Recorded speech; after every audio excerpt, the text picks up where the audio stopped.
Bismillahirrahmanirrahim. Assalamualaikum warahmatullahi wabarakatuh.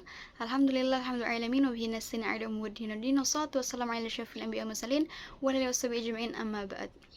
Pertama-tama yang saya hormati kepada Bapak Mukti Alim PDI selaku dosen pengamat mata kuliah Perencanaan dan Desain Pembelajaran serta teman-teman yang saya banggakan.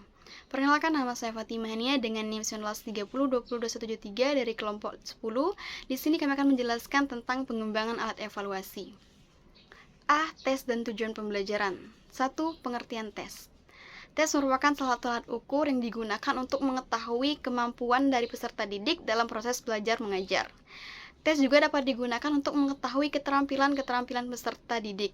Jadi tes dapat dikatakan sebagai alat untuk mengumpulkan informasi-informasi dari suatu objek.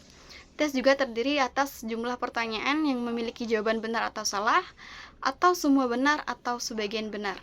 Tujuan melakukan tes adalah untuk mengetahui pencapaian belajar yang telah dicapai peserta didik untuk bidang tertentu sesuai standar kompetensi dan kompetensi dasar yang ingin dicapai. Hasil tes merupakan informasi tentang karakteristik seseorang atau keterampilan seseorang. Adapun bentuk-bentuk tes itu ada dua. Yang pertama, bentuk tes objek. Tes objektif merupakan bentuk tes yang dilihat dari cara men-skor tes tersebut.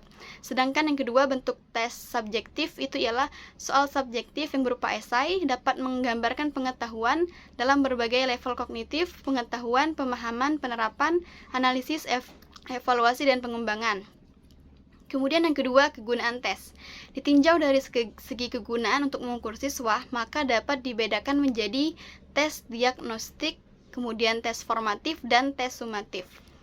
Tes diagnostik bertujuan untuk mengetahui kelemahan-kelemahan siswa sehingga atas dasar kelemahan-kelemahan tersebut dapat dilakukan terapi yang adequate. Kemudian tes formatif untuk mengetahui sejauh mana siswa telah terbentuk setelah mengikuti suatu program tertentu. Kemudian yang terakhir, tes formatif dapat dilaksanakan pada akhir setiap program pengajaran. Kemudian yang ketiga, tujuan pembelajaran.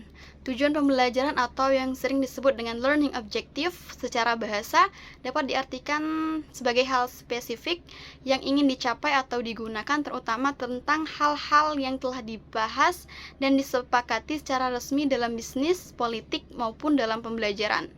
Adapun menurut Slavin, tujuan pembelajaran dapat diartikan sebagai perilaku spesifik yang diharapkan terjadi pada siswa akhir pembelajaran melalui unjuk kerja.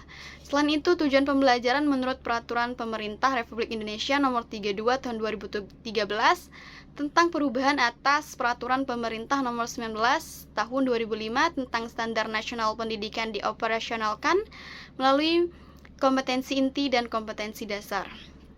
Berdasarkan berbagai sudut pandang tersebut, maka dapat disimpulkan bahwasannya tujuan pembelajaran ialah pernyataan yang menggambarkan kompetensi atau kinerja standar mencakup pengetahuan, sikap, dan keterampilan yang diharapkan dapat dicapai peserta didik setelah menyelesaikan program pengajaran.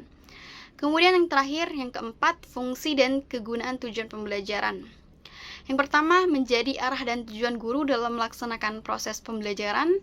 Maksudnya tujuan pembelajaran menjadi petunjuk bagaimana proses pembelajaran akan dilaksanakan dan seperti apa hasil yang akan didapatkan. Kemudian yang kedua, rumusan tujuan pembelajaran menjadi bukti akuntabilitas kinerja guru.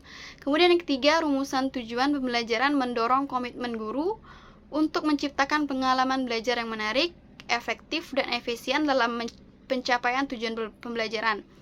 Pengalaman belajar di sini yaitu kegiatan fisik maupun mental yang perlu dilakukan oleh siswa untuk mencapai kompetensi dasar dan materi pembelajaran. Baiklah, itu saja materi dari saya. Mohon maaf apabila terjadi kesalahan kata. Wabillahi taufiq wal hidayah. Wassalamualaikum warahmatullahi wabarakatuh.